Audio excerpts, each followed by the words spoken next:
ये कार्यक्रम सत्य घटनाओं से प्रेरित है। जिनके साथ ये घटनाएं घटी उसकी वास्तविकता उन्हीं तक सीमित है। भूत प्रेतों और असामान्य विषयों के होने पर चैनल कोई दावा नहीं करता और न ही प्रोत्साहन करता है। जॉन एक ज़रूरी काम से कहीं जा रहा था। उसे पहले ही बहुत ज़्यादा देर हो गई थी, जिसकी वजह से वो भागता हुआ अपनी मंजिल की ओर जा रहा था। तभी अचानक से रास्ते में उसे एक लड़की ने रोक लिया और जब जॉन ने वजह पूछी तो उस लड़की ने बताया कि उसके फ़ोन की जो बैटरी है वो डेड हो गई है और जॉन को उस लड़की ने मदद मांगने के लिए रोका है। उस लड़की ने कहा कि उसे कॉल करनी है और जब जॉन ने ये बात सुनी तो उसने फटाफट अपने पॉकेट में हाथ डाला और अपना फ़ोन निकाल कर उस लड़की को दे दिया।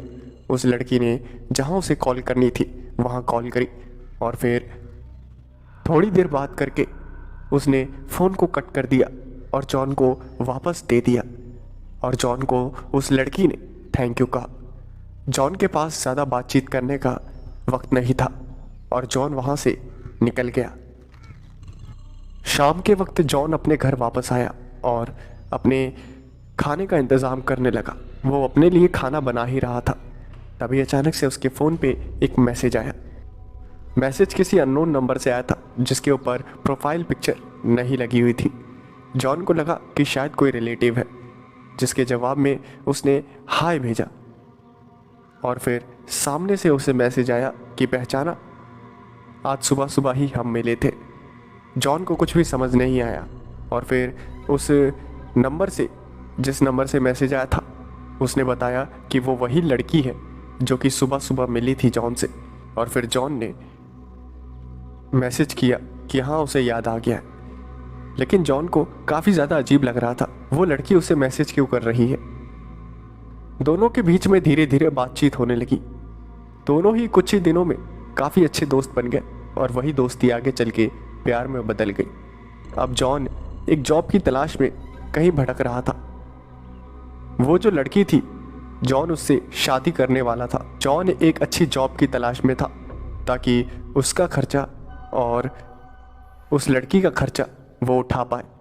जॉन को काफ़ी दिक्कतों का सामना करने के बाद एक रिसर्च लैब में नौकरी मिली और जॉन काफ़ी ज़्यादा खुश था।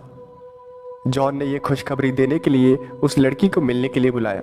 जॉन के चेहरे पे एक अलग सी चमक थी और खुशी भी थी क्योंकि उसे जॉब काफ़ी ज़्यादा अच्छी मिली थी और उस लड़की के चेहरे पे एक अजीब सा खौफ, डर और उदासी छाई हुई थी। उस लड़की ने जॉन से पूछा, क्या बात है, आज इतने खुश क्यों हो?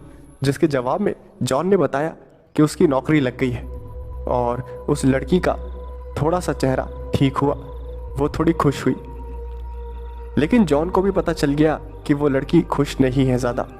उसने वजह पूछी और फिर उस लड़की ने बताया कि अब हम शादी नहीं कर सकते। और जब जॉन को ये बात पता चली तो उसके पैरों तले ज़मीन खिसक गई और उसने गुस्से में कहा कि तुम्हारे कहने का मतलब क्या है? इतने सालों से हम एक दूसरे को डेट कर रहे हैं, लेकिन आखिर में अब तुम कह रही हो कि हम शादी नहीं कर सकते। ये कैसा भद्दा मजाक है? और फिर उस लड़की ने रोते हुए कहा कि उसे कुछ ही दिनों पहले पता चला कि उसे ब्लड कैंसर है और वो ज़्यादा दिनों तक नहीं बच पाएगी। जॉन ने जब ये बात सुनी तो काफ़ी ज़्यादा टूट गया, लेकिन कुछ ही देर बाद उसने कहा कि तुम्हें घबराने की कोई ज़रूरत नहीं है, कोई ना कोई रास्ता ज़रूर निकलेगा। कुछ ना कुछ तो रास्ता ज़रूरी होगा जिससे तुम ठीक हो पाओ। और कुछ भी हो, मैं शादी तो तुमसे ही करूँगा, जो होगा वो देखा जाएगा। अपने लिए इतना प्यार देखकर उस लड़की की आंखों में आंसू आ गए और उसने जॉन को गले लगा लिया और जॉन भी नम आंखों से आसमान की ओर देखने लगा। कुछ ही दिनों बाद दोनों ने शादी कर ली और जॉन ने अपनी जॉब को करना शुरू कर दिया। पहले दिन जब जॉन उस रिसर्च लैब में गया तो उसने वहाँ का नज़ारा देखा तो नज़ारा काफ़ी ज़्यादा शानदार था क्योंकि उस रिसर्च लैब में काफ़ी हाईटेक रिसर्च चल रही थी। काफ़ी ज़्यादा एडवांस टेक्नोलॉजी की चीज़ें वहाँ रखी हुई थी। उस जगह में घुसते ही उस रिसर्च लैब में घुसते ही जॉन को ऐसा लग रहा था जैसे वो किसी भविष्य की दुनिया में आ गया हो, जहाँ पर हर चीज़ आधुनिक है, हर चीज़ की टेक्नोलॉजी नेक्स्ट लेवल पर है। वहाँ का नज़ारा काफ़ी ज़्यादा शानदार था। तभी अचानक से एक दिन जॉन को एक बात पता चली। उसे पता चला कि उस रिसर्च लैब में एक काफ़ी टॉप सीक्रेट रिसर्च चल रही है, जिसके अंदर कुछ केमिकल्स को तैयार किया जा रहा है। जॉन ने इस बात में ज़्यादा इंटरेस्ट नहीं दिखाया और फिर जब वो अपना काम कर रहा था रिसर्च लैब में, तभी उसने कुछ रिसर्चर्स को बातें करते हुए सुन लिया और उसने सुना कि मिस्टर थॉमस, क्या आपको सच में लगता है कि जो हम टॉप सीक्रेट रिसर्च कर रहे हैं वो सक्सेसफुल हो गई है? और फिर दूसरे रिसर्चर ने कहा, नहीं, अभी भी इसमें बहुत ज़्यादा काम बाकी है, लेकिन ये काफ़ी हद तक कंप्लीट हो चुका है और ये जिस दिन कंप्लीट हो गया उस दिन दुनिया में एक नई क्रांति आ जाएगी, क्योंकि इस रिसर्च की मदद से हम किसी भी बीमारी को ठीक कर सकते हैं और दुनिया में आने वाली जो महामारियां आगे आएंगी इस रिसर्च की वजह से ठीक कर सकते हैं। और फिर पहले वाले रिसर्चर ने कहा, तो मिस्टर थॉमस, आपके हिसाब से ये कितना सक्सेसफुल हो चुका है? और फिर उस रिसर्चर ने कहा, अभी ये लगभग 60% सक्सेसफुल हो चुका है। ये अभी किसी भी बीमारी को ठीक कर सकता है, जैसे कि ब्रेन कैंसर और ब्लड कैंसर और ऐसी कई बीमारियां, ये उन सभी को ठीक कर सकता है। इस रिसर्च की सिर्फ एक बूंद किसी भी मरीज को ब्लड कैंसर की बीमारी से मुक्त कर सकती है। और जब जॉन ने यह बात सुनी तब उसकी आंखें जैसे चमक सी उठी। वो काफ़ी ज़्यादा खुश हो गया क्योंकि कुछ ही दिनों बाद रिसर्च सक्सेसफुल हो जाएगी और जॉन अपनी वाइफ का इलाज करा पाएगा। तभी उस रिसर्चर ने एक बात बोली, आपके हिसाब से कितना टाइम लगेगा? और फिर उस दूसरे रिसर्चर ने बोला, हाँ, मेरे ख्याल से 1 साल, हाँ 1 साल लग जाएगा। जॉन का काम ख़त्म हो गया और उसकी छुट्टी हो गई। वो अपने घर पहुंचा और जब वो अपने घर पहुंचा तो उसने देखा कि उसकी वाइफ बेड के ऊपर लेटी हुई है, घर में खाना नहीं बना है। और फिर जॉन अपनी वाइफ के पास आया और उसकी वाइफ की हालत ख़राब हो रही थी। जॉन ने अपनी वाइफ का हाथ पकड़ा और पूछा, क्या हो गया? क्या तुम्हारी तबीयत बिगड़ रही है? क्या मैं तुम्हें डॉक्टर के पास ले जाऊं? और फिर उसकी वाइफ ने उससे कहा कि डॉक्टर के पास ले जाने का कोई फ़ायदा नहीं है, कुछ ही दिन बचे हैं मेरी ज़िंदगी के, मुश्किल से 1 महीना ही मैं जी पाऊंगी, ऐसा मेरे डॉक्टर ने कहा है। और जब जॉन ने ये बात सुनी तो उसकी आंखों में आंसू आ गए और जॉन ने कहा, तुम ऐसी फालतू बातें क्यों कर रही हो? ऐसा कुछ भी नहीं होने वाला, ऐसी बकवास बातें मत करो, तुम जल्दी ही ठीक हो जाओगी। जिसके जवाब में जॉन की वाइफ ने उससे कहा कि देखो, मैं तुम्हें बता देना चाहती हूँ कि मैंने शादी से पहले भी तुम्हें शादी के लिए मना किया था, लेकिन तुम नहीं माने और अभी भी तुम्हारे पास वक्त है। अब तुम शादी के लिए कोई और लड़की ढूंढ लो, मेरे चक्कर में अपनी बाकी की ज़िंदगी ख़राब मत करो। और जब जॉन ने यह बात सुनी तो उसे काफ़ी ज़्यादा गुस्सा आ गया और उसने चिल्लाते हुए कहा कि अगर मुझे किसी और से शादी करनी होती तो मैं तुम्हारे साथ शादी क्यों करता? अब मुझे गुस्सा मत दिला, जो भी होगा मैं देख लूँगा और मैं तुम्हें मरने नहीं दूंगा, इतना तो मेरा वादा है।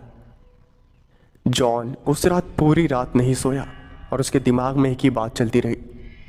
उसके दिमाग में सिर्फ एक ही बात आ रही थी कि वो जो रिसर्च है वो जॉन चुरा लेगा। वो उस रिसर्च को चुराने की प्लानिंग करने लगा और पूरी रात सोया नहीं। सुबह जैसे ही ड्यूटी का वक्त हुआ वो रिसर्च लैब की ओर चल पड़ा।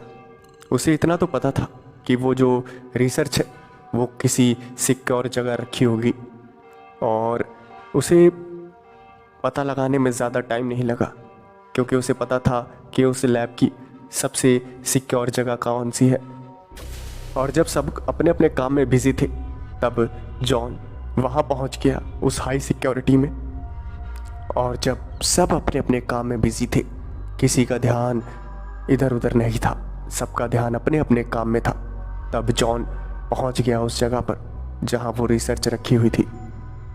तभी अचानक से पीछे से उस पर किसी ने हाथ रखा और जॉन जब पीछे मुड़ा तो जॉन के पीछे और कोई नहीं, वही रिसर्चर था जिसे जॉन ने बात करते हुए सुना था। और उस रिसर्चर ने कहा, मिस्टर जॉन, आप यहाँ क्या कर रहे हैं? आपको पता है ना यहाँ आना जाना मना है, तो आप यहाँ पे क्या कर रहे हैं? जिसके जवाब में जॉन ने कहा, सर मुझे तो यहाँ किसी के कोई खटपट की आवाज़ सुनाई दी थी, इसलिए मैं यहाँ पर देखने आ गया कि आखिर यहाँ हो क्या रहा है। मुझे लगा कि यहाँ पर कोई अनजान आदमी घुस गया है, इसलिए मैं यहाँ पर देखने के लिए आ गया। और जब उस रिसर्चर ने ये बात सुनी तो उसके हाथ पैर फूल गए और उसने कहा, ओ माय गॉड, क्या सच में आपने ऐसी कोई आवाज़ सुनी है? और अगर सुनी है तो प्लीज़ हर जगह चेकिंग करिए और गार्ड्स को बोल दीजिए कि वो पूरे लैब की जो भी जगह है वहाँ जांच करे। वो रिसर्चर वहाँ एक तिजोरी के पास गया और उसने एक पासवर्ड डाला और पासवर्ड डालते ही वो जो तिजोरी थी वो खुल गई और रिसर्चर ने चैन की सांस ली और चैन की सांस लेते हुए कहा, हश, हमारा जो रिसर्च है वो अभी सेफ है, लेकिन मिस्टर जॉन आप सतर्क हो जाइए और बाकियों को भी कर दीजिए। मानना पड़ेगा आपको, आप काफ़ी जागरूक कर्मचारी हैं। ये कहकर वो रिसर्चर वहाँ से चला गया, लेकिन जॉन ने वो पासवर्ड देख लिया था और मौका मिलते ही जॉन उस तिजोरी के पास गया और पासवर्ड डालकर उसने तिजोरी को खोल लिया। और जैसे ही उसने तिजोरी खोली तो उसने तिजोरी के अंदर देखा कि ढेर सारी छोटी छोटी शीशियाँ थी जिसके अंदर दवाइयाँ थी। और जॉन ने एक शीशी को निकाल लिया और वहाँ से तिजोरी को वापस बंद करके वहाँ से निकल गया। जॉन ने उस शीशी को अपनी कार की डिक्की में छुपा कर रख दिया और वापस से लैब में आकर काम करने लगा। जैसे ही शाम हुई और छुट्टी का वक्त हुआ, जॉन अपने घर पहुंच गया।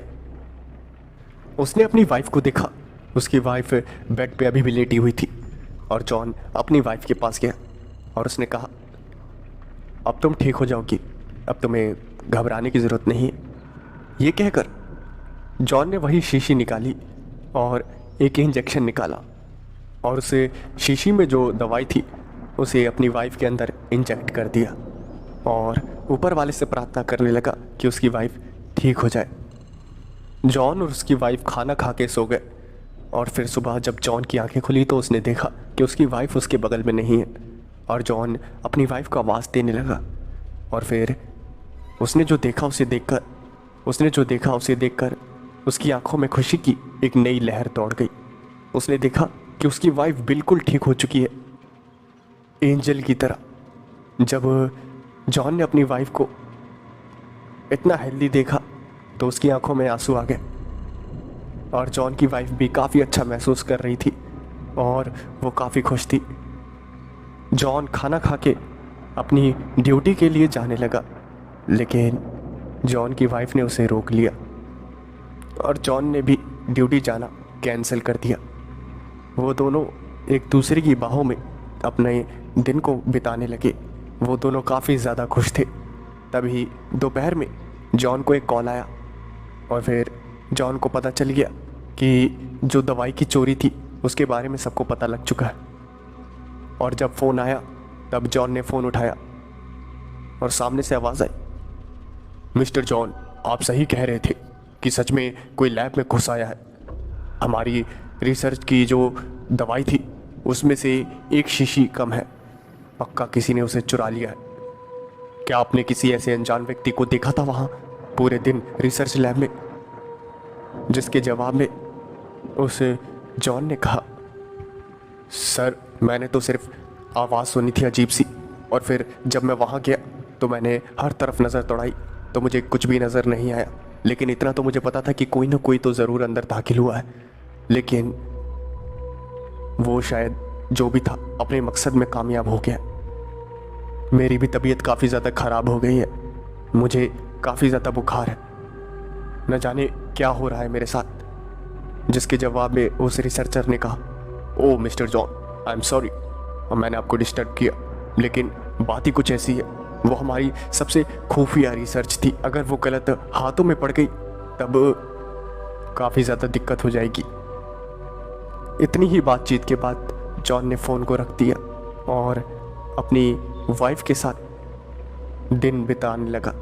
शाम हो गई और तभी जॉन की वाइफ की तबीयत वापस ख़राब होने लगी और जॉन को पता चल गया उस दवाई का असर परमानेंट नहीं है। अब जॉन के पास सिर्फ एक ही रास्ता था कि वो और दवाइयाँ चुराए।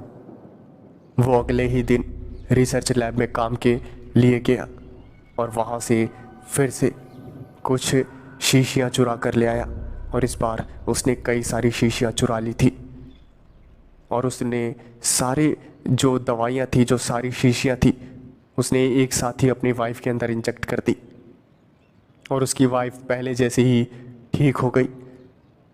अगले ही दिन वो रिसर्चर जॉन के घर पर आया और उस रिसर्चर ने कहा, मिस्टर जॉन, हमारी जो रिसर्च है वो पूरी तरह से बर्बाद हो गई है, उसे किसी ने चुरा लिया है। अब मुझे कुछ भी समझ नहीं आ रहा कि क्या किया जाए। पूरे रिसर्च लैब में सिर्फ आप ही हैं, वहाँ अनजान व्यक्ति होने की बात कही है आपने, बाकी तो किसी को कुछ पता ही नहीं है। मुझे लगता है कि सिर्फ आप ही हैं जो कि उस चोर तक हमें पहुँचा सकते हैं। मैंने पुलिस को इस बारे में इन्फॉर्म कर दिया है, वो अपनी तरीके से पूछताछ कर रही है सबसे, और मैं चाहता हूँ कि आप हमारी मदद करें, क्योंकि आपकी मदद के बिना शायद ही उस चोर तक पहुँचे। वो रिसर्चर ये सारी बातें बोल ही रहा था, तभी अचानक से उसकी नज़र उस घर में पड़ी एक शीशी पे चली गई और जब उस रिसर्चर ने ये देखा तो उसकी आंखें बाहर आ गई और वो घबराने लगा। उसने घबराते हुए कहा, मिस्टर जॉन, क्या आपने ही वो दवाइयाँ चुराई है? जिसके जवाब में जॉन ने नाम सर हिलाया और तभी उस रिसर्चर ने कहा, अगर आपने ये दवाइयाँ नहीं चुराई तो आपके घर में ये शीशियाँ क्या कर रही हैं? मैं अभी पुलिस को बुला कर लाता हूँ। वो रिसर्चर ये कहकर वहाँ से जा ही रहा था, तभी जॉन को कुछ समझ नहीं आया और जॉन ने एक भारी सी चीज़ से उस रिसर्चर के सर पे वार किया और वो रिसर्चर वहीं मर गया। लेकिन मरते मरते उसने कहा, मिस्टर जॉन, मैंने सोचा था कि आप काफ़ी अच्छे इंसान हैं, लेकिन आपने ये अच्छा नहीं किया। आपको इसकी कीमत चुकानी पड़ेगी। आपने उन दवाइयों का इस्तेमाल जो किया है, जहाँ पे भी जिसके ऊपर भी किया है, वही आपके मौत का कारण बनेगा, क्योंकि वो जो दवाई थी वो पूरी तरह से कंप्लीट नहीं हुई थी। उसके बहुत सारे साइड इफ़ेक्ट थे और वो रिसर्चर अपनी बात पूरी कर पाता उससे पहले ही उसकी मौत हो गई। जॉन की वाइफ और जॉन मजबूर हो गए थे, उनके पास कोई और रास्ता नहीं था। उन दोनों ने मिलकर उस रिसर्चर की लाश को अपने घर के एक बेसमेंट में छुपा लिया। ना चाहते हुए भी जॉन ने कत्ल कर दिया था और उसी का जो बोझ था वो जॉन के सर पे था। और उससे ज़्यादा जो जॉन के ऊपर टेंशन थी वो इस बात की थी कि वो रिसर्चर मरते मरते कुछ साइड इफ़ेक्ट्स की बात कह के गया। जॉन यही सब बारे में सोच रहा था, तभी उसे अपने बेसमेंट से कुछ आवाज़ें आने लगी। जॉन बेसमेंट के अंदर घुस गया और उसने देखा कि उसकी जो वाइफ थी वो उस रिसर्चर की लाश को कच्चा खा रही थी। ये देखकर जॉन की आंखें बाहर आ गई। जॉन ने पूछा, ये क्या हो गया है तुम्हें? तुम आदमखोर बन गई हो क्या? ये तुम क्या कर रही हो? और उसने देखा कि उसकी वाइफ पूरी तरह से अपने मानसिक संतुलन को खो चुकी है और जॉन को पता चल गया कि रिसर्चर इसी साइड इफ़ेक्ट की बात कर रहा था। जॉन की वाइफ बेकाबू हो चुकी थी और वो उस रिसर्चर की लाश को देखते ही देखते पूरा खा गई और ये देखकर जॉन की आंखें खौफ से बाहर आ गई और वो चीखने चिल्लाने लगा। जॉन की वाइफ जॉन के ऊपर ही झपट पड़ी और जॉन को वो मारने ही वाली थी। तभी अचानक से जॉन की वाइफ जॉन से दूर हो गई और एक पास में रखे ही एक धारदार औजार से उसने अपने सर पे वार किया। और वार करने से पहले उसने जॉन को आई लव यू बोला और साथ में ये भी कहा कि अगर मैं ज़िंदा रही तो तुम्हें मार दूंगी, इससे अच्छा मैं खुद को ही मार लूँ। मैं खुद से कंट्रोल खो रही हूँ और मैं नहीं चाहती कि मैं तुम्हें खरोच भी पहुँचाऊँ। मैं तुमसे बहुत ज़्यादा प्यार करती हूँ। और ये कहकर उसने उसे औजार से अपने ऊपर ही वार कर लिया और वो वहीं मर गई। जॉन का सब कुछ ख़त्म हो गया और उसने अपनी वाइफ को भी खो दिया, जो कि उसके लिए उसकी सब कुछ थी। लेकिन अब वही उसके पास नहीं थी जिसके लिए उसने चोरी की, जिसके लिए उसने कत्ल किया। अब वही इंसान जॉन के पास नहीं था। जॉन ने सरेंडर कर लिया और अपने गुनाहों को कबूल कर लिया और उसे 15 साल की जेल हुई। 15 साल की जेल काटने के बाद वो जब जेल से बाहर आया तो उसने अपनी ज़िंदगी को एक नए सिरे से शुरू किया और एक बड़ा बिजनेस खड़ा किया और अपने वाइफ के नाम पर एक हॉस्पिटल खोला। और उस हॉस्पिटल में जितने भी ब्लड कैंसर के पेशेंट थे सबका इलाज मुफ्त में करवाने लगा। ये कार्यक्रम सत्य घटनाओं से प्रेरित है। जिनके साथ ये घटनाएं घटी उसकी वास्तविकता उन्हीं तक सीमित है। भूत प्रेतों और अपसामान्य विषयों के होने पर चैनल कोई दावा नहीं करता और ना ही प्रोत्साहन करता। अभिषेक ऑफिस का काम खत्म करके घर वापस आया और जब वो अपने घर वापस आया तो उसने देखा कि उसकी वाइफ खाना बना रही थी। जब उसने अपनी वाइफ को खाना बनाते हुए देखा तो अभिषेक ने कहा कि क्या बात है, आज खाना बनाने में देर कैसे हो गई? हाँ, रोज़ तो अभी तक बन जाता था, आज क्यों नहीं बना? जिसके जवाब में उसकी वाइफ ने कहा कि आज थोड़ी देर हो गई है, आगे से ऐसा नहीं होगा। और फिर अभिषेक ने कहा कि हाँ, टीवी सीरियल्स भी देखने होते होंगे। हाँ, सास बहू का ड्रामा भी तो देखना ज़रूरी ही है। जब तक टीवी में ये सास बहू के ड्रामे आते रहेंगे ना, हर घर का आदमी दुखी रहेगा। सारी औरतें मतलब इसी काम में लगी रहती हैं, अपने घर में क्या चल रहा है उसकी होश नहीं है, लेकिन सीरियल में कौन से घर में कितना ड्रामा चल रहा है उन सब की सबकी खबर है। और जब अभिषेक ने ये सारी बातें बोली तो उसकी वाइफ उसे घूरने लगी और फिर अभिषेक ने कहा कि अरे बस बस, हाँ समझ गया, तुम्हारे सीरियल के बारे में कुछ भी ना बोलूं वरना मैं क्राइम पेट्रोल के सीरियल में आ जाऊंगा। हाँ ठीक है, मैं समझ गया तुम्हारी आंखों से। ये बोलकर अभिषेक हाथ मुंह धोकर फ्रेश हो गया और फिर आराम करने लगा। वो टीवी देख रहा था और सोच रहा था कि कल जो ऑफिस में काम है उसे कैसे पूरा किया जाए। धीरे धीरे टाइम बीता और खाना बन गया। उसकी वाइफ ने खाने को डाइनिंग टेबल पे लगा दिया और फिर अभिषेक डाइनिंग टेबल पे खाने को रेडी देखकर आके चेयर पे बैठ गया और खाना खाने लगा। अभिषेक ने नोटिस किया कि उसकी वाइफ का मुंह उतरा हुआ है और फिर अभिषेक ने अपनी वाइफ से पूछा, क्या हो गया है?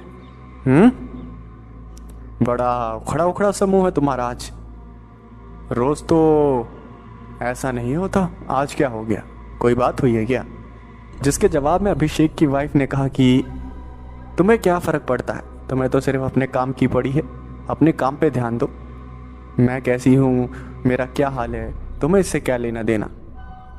अभिषेक ने जब ये बात सुनी तो उसने कहा कि अरे ऐसी बात नहीं है, काम तो है ही है ज़िंदगी में, लेकिन 10 दिन की छुट्टी ली है मैंने ऑफिस से और मैंने सोचा है कि काम से थोड़ा रेस्ट लेके बाहर जाया जाए। मेरा भी थोड़ा मन ऊब गया है काम कर करके, तो मैंने सोचा है कि थोड़ा रिफ्रेश हो जाएगा माइंड। तो 10 दिन की छुट्टियां हैं, तो बताओ फिर कहाँ चलना है कहाँ नहीं चलना। ये 10 दिन की छुट्टियां तुम्हारे नाम, जाओ ऐश करो। और जब अभिषेक की वाइफ ने ये सुना तो वो हंसने लगी और उसने कहा कि क्यों ना किसी जंगल में जाया जाए, और फिर अभिषेक ने कहा कि जंगल, अरे नहीं, कुछ और बताओ।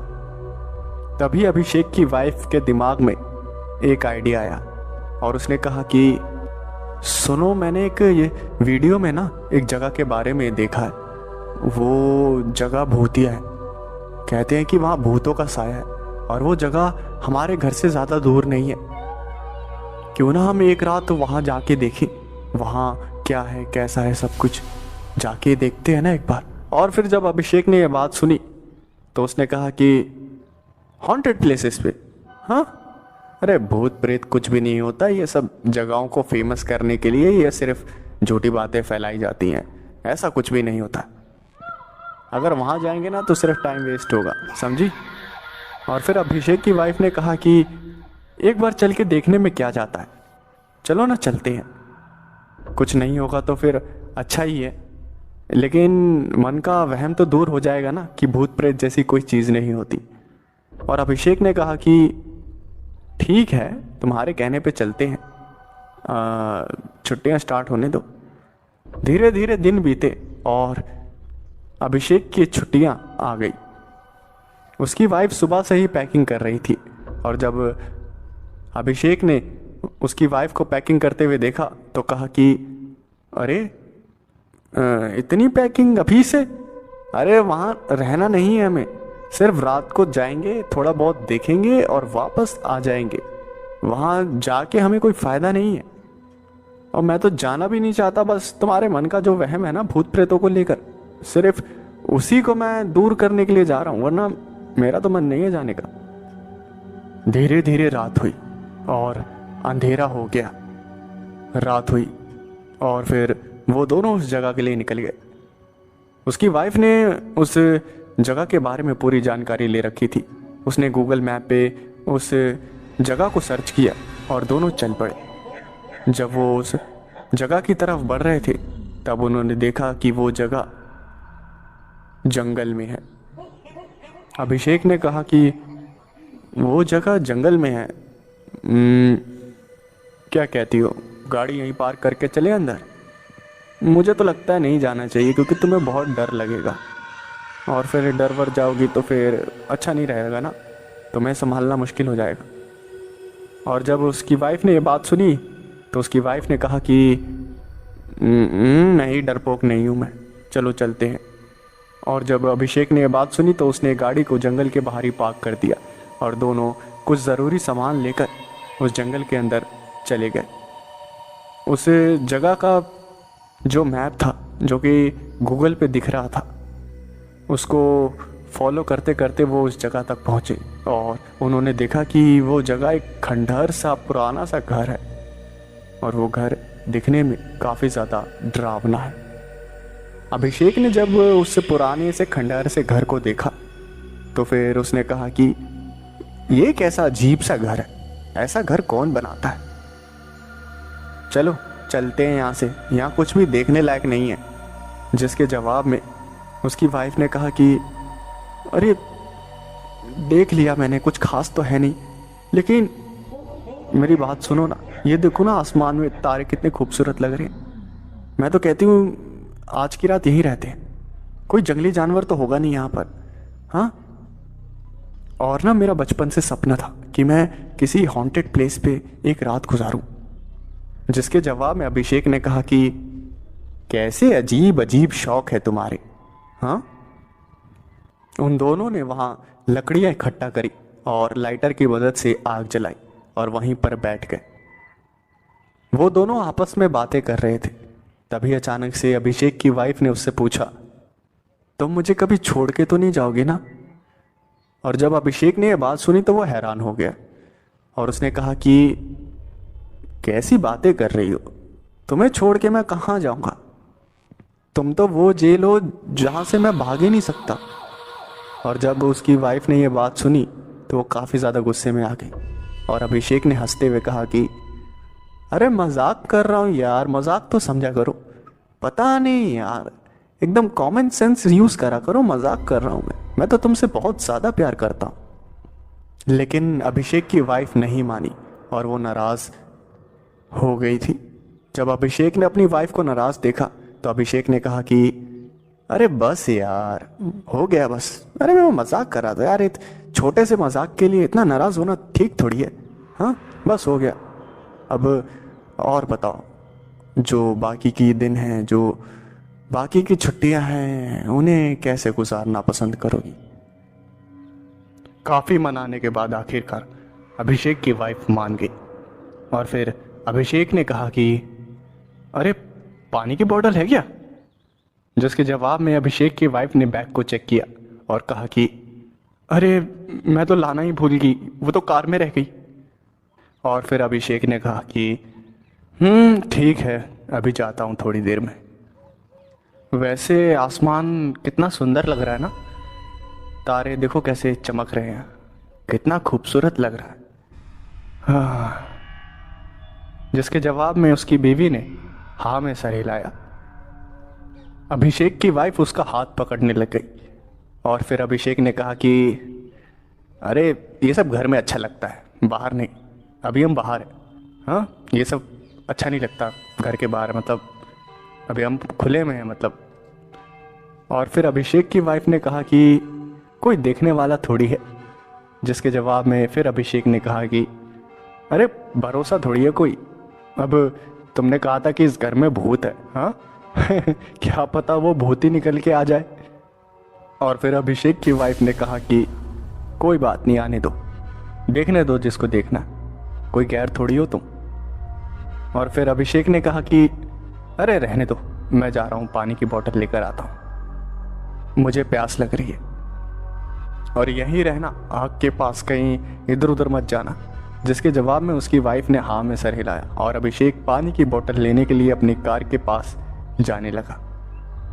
अभिषेक पानी की बोतल लेकर वापस आया तो उसने देखा कि उसकी वाइफ वहां पर नहीं थी और अभिषेक ने अपनी वाइफ को आवाज़ लगाना शुरू किया, लेकिन बदले में कोई जवाब नहीं आया। तभी अभिषेक की नज़र एक बहुत ऊंचे पेड़ पे गई और उसने देखा कि उसकी वाइफ उस ऊंचे पेड़ पे चढ़ी हुई है। और ये देखकर अभिषेक ने कहा कि अबे पागल, तू वहां क्या चढ़ गई है? अरे तू चढ़ी कैसे वहां पर? और जैसे भी चढ़ी हो तू क्यों चढ़ी वहां पर? जिसके जवाब में उसकी वाइफ ने कोई जवाब नहीं दिया और उसे हाथ से इशारा करते हुए अपने पास बुलाया। और जब अभिषेक वहां पहुंचा तो उसकी वाइफ ने कहा कि मैं उतर नहीं पा रही हूँ, मुझे उतारो। और फिर अभिषेक ने कहा कि अरे तो चढ़ी ही क्यों? मुझे तो समझ नहीं आ रहा, तू चढ़ी ही क्यों? अभिषेक क्या करता, जैसे तैसे उस पेड़ के ऊपर चढ़ा और फिर जब वो उस पेड़ के ऊपर चढ़ गया तब उसने अपनी वाइफ को कहा अब कस के मेरे को पकड़ लो, हाँ मैं धीरे धीरे नीचे उतरूंगा और मुझे छोड़ना मत, वरना दोनों के दोनों गिरेंगे और चोट बहुत भयानक लगेगी। और नीचे उतर के मुझे पहले जवाब चाहिए, तू इतनी ऊंची पेड़ पर चढ़ी तो चढ़ी क्यों? अभिषेक ये सब बोल ही रहा था, तभी अचानक से उसकी वाइफ ने उसको उस ऊंचे पेड़ से धक्का दे दिया और अभिषेक सीधा जमीन पर जाके गिरा और उसका हाथ एक पत्थर से टकरा गया, जिसकी वजह से उसके हाथ से खून निकलने लगा। अभिषेक ने अपनी वाइफ की तरफ देखा तो उसने देखा कि उसकी वाइफ चुपचाप उसी पेड़ पे खड़ी थी। तभी अभिषेक को पीछे से आवाज आई, अभिषेक, अभिषेक कहाँ हो तुम? अभिषेक ने जब ये आवाज सुनी तो उसने पीछे की ओर देखा तो उसने देखा कि उसकी वाइफ तो किसी और ही डायरेक्शन से आ रही है। तो अगर अभिषेक की वाइफ वहां से आ रही है तो जो पेड़ के ऊपर थी वो कौन थी? अभिषेक की वाइफ ने अभिषेक को जमीन पर गिरा हुआ देखा और उसके हाथ से खून बह रहा था। अभिषेक को कुछ भी समझ नहीं आ रहा था कि आखिर ये सब हो क्या रहा है। अभिषेक की वाइफ ने जब अभिषेक के हाथ से खून निकलता हुआ देखा तो उसकी आंखें खौफ से बड़ी हो गई और वो रोते हुए पूछने लगी कि अरे अरे तुम्हारे हाथ पे चोट कैसे लगी? अरे तुम्हें हुआ क्या? तुम जमीन पे क्यों गिरे हो? तुम तो पानी की बोतल लेने गए थे ना? जिसके जवाब में अभिषेक ने अपनी वाइफ को उस पेड़ की तरफ देखने का इशारा किया और फिर अभिषेक की वाइफ ने जब उस पेड़ पे देखा तो उसने देखा कि एक हूबहू उसी की तरह दिखने वाली एक लड़की उस पेड़ की एक टहनी पर खड़ी थी और वो अभिषेक और उसे दोनों को घूर रही थी। उन दोनों को कुछ भी समझ नहीं आ रहा था। तभी वो लड़की धीरे धीरे अपना रूप बदलने लगी और एक अजीब सी आवाज़ निकालने लगी और देखते ही देखते वो एक वेंडिगो में तब्दील हो गई। उसकी चीख काफ़ी ज़्यादा डरावनी थी जो कि पूरे जंगल में गूंज रही थी। अभिषेक को समझ आ गया कि वो और उसकी वाइफ काफ़ी बड़ी मुसीबत में है। अभिषेक ने उसकी वाइफ से कहा कि तुम भागो, कार की तरफ भागो, मैं आता हूँ। जिसके जवाब में उसकी वाइफ ने कहा, अरे तुम तो भागने की हालत में ही नहीं हो, तुम्हें छोड़ के कैसे भागूं? और फिर अभिषेक ने कहा, तुम सिर्फ अपनी जान बचाओ, मैं जैसे तैसे बच निकलूंगा, तुम भागो यहाँ से। तभी उस घर से, जिसे हॉन्टेड कहा जाता था, उस घर से एक अजीब सी चिल्लाने की आवाज़ आई और फिर अभिषेक को पता चला कि उस घर में कई सारे वेंडिगोस रहते हैं। अभिषेक की वाइफ अभिषेक को छोड़कर भागने के लिए तैयार ही नहीं थी। अभिषेक जैसे तैसे खड़ा हुआ और जहां उसने आग जला रखी थी वहीं जाकर गिर गया और उसने नोटिस किया कि वो सारे वेंडिगोस आग से डर रहे थे और आग से दूर भाग रहे थे। अभिषेक को ये समझ आ गया था कि अगर उसकी और उसकी वाइफ की कोई जान बचा सकता है तो सिर्फ वो आग बचा सकती है। उन सारे वेंडिगोस ने अभिषेक और उसकी वाइफ को घेर रखा था, लेकिन वो उन दोनों की जान अभी तक सिर्फ आग की वजह से बची हुई थी। अभिषेक की वाइफ काफ़ी ज़्यादा डर गई थी और उसने ये मान लिया था कि अब वो दोनों नहीं बचेंगे। और अभिषेक की वाइफ ने कहा कि मुझे माफ़ कर दो, मेरी गलती की वजह से आज हम यहाँ फंस गए और पता नहीं हम जिंदा अपने घर जा पाएंगे या नहीं जा पाएंगे। अभिषेक गिरने की वजह से काफ़ी ज़्यादा घायल हो रखा था, वो ठीक से अपने हाथ पैर को हिला भी नहीं पा रहा था, लेकिन जैसे तैसे वो खड़ा हुआ और उसने एक बहुत बड़ी लकड़ी को उठाया और उसने अपनी टी शर्ट को उतारा और टी शर्ट को उतार कर उस लकड़ी के सिरे पे बांध दिया और एक मशाल को तैयार किया और मशाल जलाकर उसने अपनी वाइफ को दिया और कहा कि इसे लो और जितना जल्दी हो सके, जितनी शरीर में जान है, सबका इस्तेमाल करके कार तक भागो और चाबी रुको मेरी जेब में, ये लो चाबी और पहुंच जाओ, घर पहुंच जाओ। जिसके जवाब में उसकी वाइफ ने वहां से जाने से मना कर दिया और फिर अभिषेक ने कहा कि मैं आऊँगा, मैं इन सबका ध्यान अपनी तरफ भटकाता हूँ और तुम्हें मौका मिल जाएगा, तुम भाग जाओ यहाँ से, मैं आऊँगा। और तभी अभिषेक की वाइफ ने एक बात कही, अरे मैं हमारे बच्चे को अकेले कैसे देखूंगी? और अभिषेक ने जब ये सुना तो उसके अंदर एक अलग सी ताकत आ गई और उसने अपनी वाइफ से पूछा, क्या मतलब मैं पापा बनने वाला हूं? जिसके जवाब में उसकी वाइफ ने रोते हुए हाँ में सर हिलाया और अभिषेक ने फिर कहा कि अपनी पूरी जान लगा के कार तक भागो, मैं इनका ध्यान भटकाता हूं। और ये कहकर अभिषेक वहां से एक दिशा में भागने लगा और उसके पास आग नहीं थी, जिसकी वजह से सारे वेंडिगोस अभिषेक को पकड़ने के लिए उसके पीछे भागने लगे और अभिषेक अपनी पूरी जान लगाकर वहां से भाग रहा था। मौका देखकर अभिषेक की वाइफ ने अभिषेक का दिया हुआ मसाल उठाया और वहां से कार की तरफ भागने लगी। अभिषेक के पीछे कई सारे वेंडिगोस पड़े हुए थे, लेकिन अभिषेक काफ़ी तेज़ी से भाग रहा था। वेंडिगोस साइज में बहुत ही ज़्यादा बड़े थे, जिसकी वजह से पेड़ उनके रास्ते में आ रहे थे। अभिषेक झाड़ियों में घुसता हुआ इधर से उधर भाग रहा था। अभिषेक ने पहले तो ये सोचा था कि ये रात उसकी ज़िंदगी की आखिरी रात होने वाली है, लेकिन जब से उसे पता चला कि वो एक पिता बनने वाला है, तब से उसके शरीर में एक अलग सी जान आ रही थी। अभिषेक भागता हुआ मेन रोड की तरफ आ गया और वहां एक कार आ रही थी और वो कार पुलिस की थी। अभिषेक ने उस कार को मदद के लिए रुकने के लिए कहा और उस पुलिस वाले ने तुरंत कार को रोका और कार से उतर के अभिषेक से पूछा, क्या हो गया है सर, आप किसी मुसीबत में है? अभिषेक काफी देर से भाग रहा था जिसकी वजह से उसके शरीर में ज्यादा जान नहीं बची थी और वो थक कर नीचे गिर गया और उसने हाँ में सर हिलाया और तभी वहां पर चिल्लाने की आवाज सुनाई थी और ये आवाज वेंडिगोस की थी। जब उस पुलिस वाले ने वेंडिगोस की आवाज सुनी तो उसने अपनी गन को निकाला और फिर अभिषेक ने कहा कि अरे इस गन से उनका कुछ नहीं होने वाला, यहां से निकलो।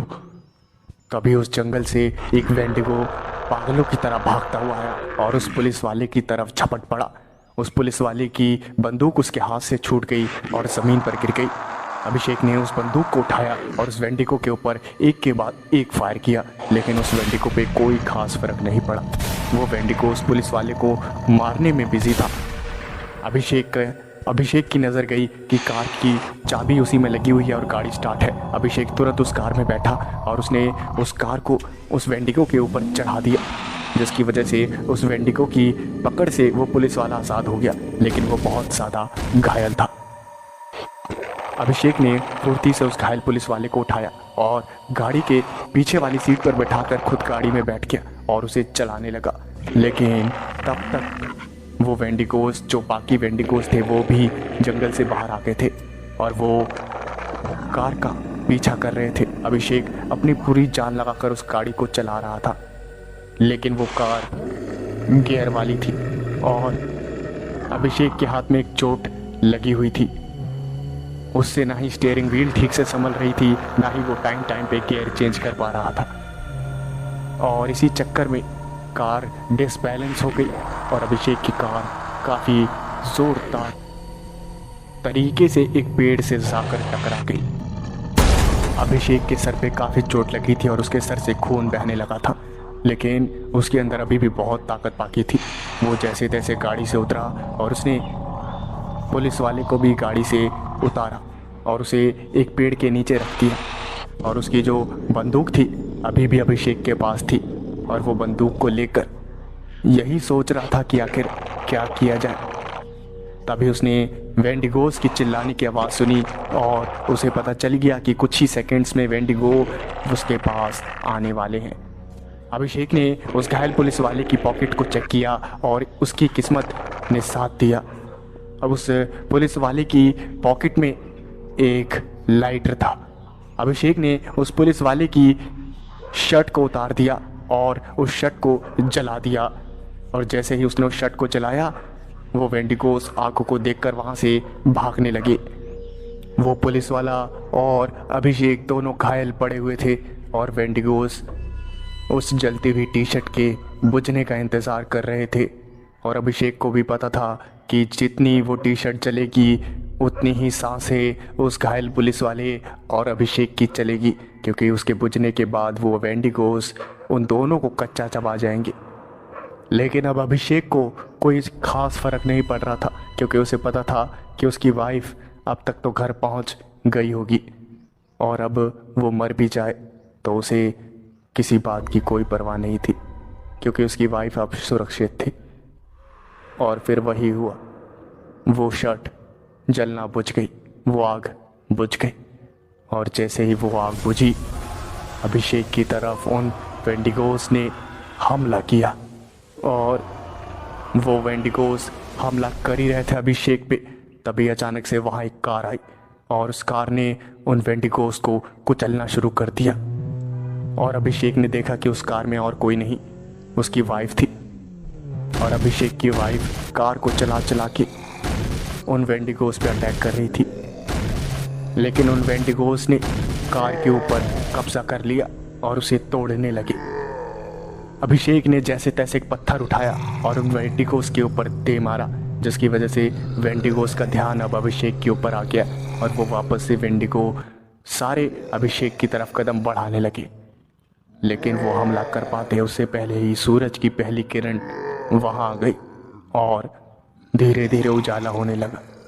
उजाला होने की वजह से वो सारे वेंडिगोस वहाँ से भाग गए और अभिषेक की जान और उस घायल पुलिस वाले की जान और अभिषेक की वाइफ की जान बच गई। अभिषेक की वाइफ गाड़ी से उतरी और घायल अभिषेक को देखकर रोने लगी। अभिषेक चलने फिरने की हालत में नहीं था।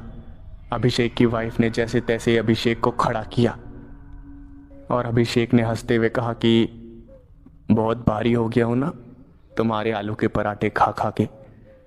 और अभिषेक की वाइफ रोते रोते भी हंस पड़ी और उसने कहा कि तुम्हें अभी भी मजाक की पड़ी हुई है।